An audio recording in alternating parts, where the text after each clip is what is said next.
Assalamualaikum warahmatullahi wabarakatuh. Baik anak-anak kelas 3, gimana kabar kalian hari ini? Semoga sehat-sehat selalu ya. Anak-anak, hari ini kita akan belajar tema 7, perkembangan teknologi, subtema 3, perkembangan teknologi komunikasi. Materinya adalah peraturan di kolam renang. Baik anak-anak, sebelum kita mulai pembelajaran pada pagi hari ini, kita berdoa dulu ya. Tangan diangkat, kepala ditundukkan, berdoa, mulai. A'udzu billahi minasyaitonir rajim. Bismillahirrahmanirrahim. Raditu billahi rabba wa bil islami dina wa bi muhammadin nabiyya wa rasula. Rabbi zidni ilma warzuqni fahma. Amin. Baik anak-anak, tujuan pembelajaran pada pagi hari ini yang pertama, siswa dapat menjelaskan prosedur cara menjaga keselamatan diri dalam aktivitas air dengan runtut dan percaya diri. Yang kedua, siswa dapat mempraktikkan peraturan di kolam renang sebagai upaya menjaga keselamatan diri dengan tepat. Baik anak-anak, yang pertama adalah peraturan di kolam renang. Sebagian besar bumi terdiri atas air. Nah, anak-anak, berarti di bumi itu lebih banyak airnya daripada tanahnya. Kurang lebih itu 70% air, 30% itu tanah. Yang kedua, kita harus bersahabat dengan air. Kenapa harus bersahabat? Seperti apa persahabatannya itu? Yaitu tidak membuang sampah seperti di sungai ataupun di laut. Yang ketiga, air dapat menjadi kawan maupun lawan. Dan yang keempat, kita perlu memperhatikan keselamatan diri saat berada di kolam renang. Peraturan di kolam renang.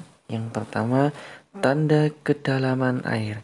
Anak-anak, biasanya itu di kolam renang itu ada tanda seperti gambar ini. Berarti membuktikan 2,5 meter ini itu adalah kedalaman kolam renang. Jadi agak berhati-hati bagi anak yang tidak bisa berenang dan dilarang turun di kedalaman 2,5 meter karena sangat berbahaya, bisa mengakibatkan tenggelam. Terus yang kedua, perhatikan rambu-rambu. Itu seperti ada rambu-rambu orang mendorong dan itu ada tanda merahnya, artinya dilarang. Berarti dilarang mendorong di tepian kolam renang. Rambu-rambu yang ketiga, seperti orang yang sedang terjun atau mau meluncur dari kolam renang. Dan itu dilarang karena apa? Mungkin juga airnya, kolamnya itu dangkal dan sangat berbahaya untuk dilakukan terjun. Sekarang rambu-rambu yang keempat itu adalah gambar rambu-rambu dilarang berenang sendirian.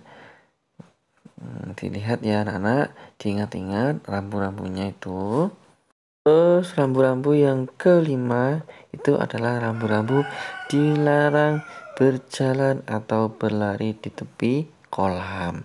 Nah anak-anak, kenapa itu dilarang? Karena biasanya di tepian kolam renang itu adalah licin, jadi sangat berbahaya dan rawan jatuh.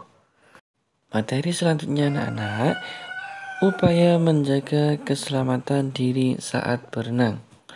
Yang pertama itu, lakukan pemanasan terlebih dahulu sebelum memasuki kolam renang. Kenapa harus pemanasan saat berenang? Karena kalau tidak pemanasan itu bisa menyebabkan kram. Dan itu sangat berbahaya. Apabila kram saat berenang, bisa jadi kita tenggelam ke dasar kolam. Terus yang kedua, gunakan perlengkapan renang atau pelampung. Bagi anak-anak yang belum bisa berenang, Langkah baiknya anak-anak saat berenang itu menggunakan bantuan seperti apa? Seperti pelampung dan lain sebagainya. Yang ketiga, berlatih berenang di tempat yang dangkal. Ini sangat perlu anak-anak. Jadi saat latihan berenang, anak-anak itu diusahakan menggunakan kolam yang dangkal supaya tidak tenggelam. Terakhir adalah tidak berenang sendiri. Pastikan ada yang mengawasi atau membantu saat kalian belajar berenang. Nah, anak-anak, itu tadi adalah materi tentang peraturan di kolam renang.